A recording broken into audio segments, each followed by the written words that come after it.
Welcome to Finding Out a New World in English. Today, we are talking about relative pronouns. Think of a relative pronoun as a bridge. Its only job is to connect a noun to some extra bonus information about that noun. They help us combine two short, choppy sentences into one smooth, beautiful sentence.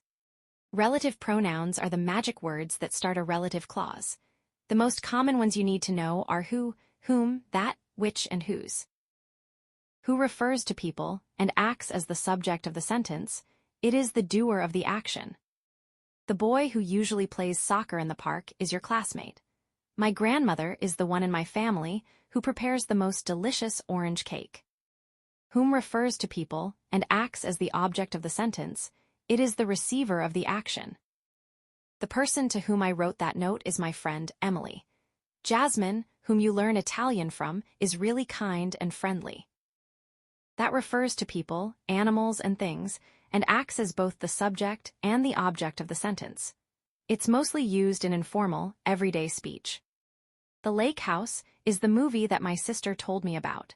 That is the new store that became Selina's favorite clothing shop. Which refers to animals and things.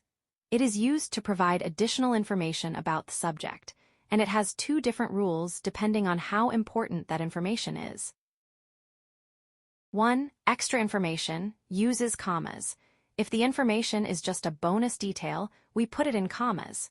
It can be removed without changing the core meaning of the sentence.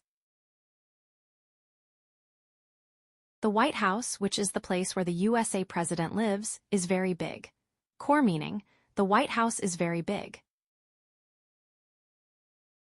Cherry ice cream, which is Judy's favorite flavor, is not good for her boyfriend because he's allergic to cherries. Core meaning, cherry ice cream is not good for Judy's boyfriend because he's allergic to cherries. 2. Essential information, no commas. If the information is strictly necessary to identify the subject, we don't use commas. It cannot be omitted. The restaurant which serves Italian food is the best in the city. Or, the dog which I found on the street is sick. Whose is used to show possession. It is that something belongs to someone or something else.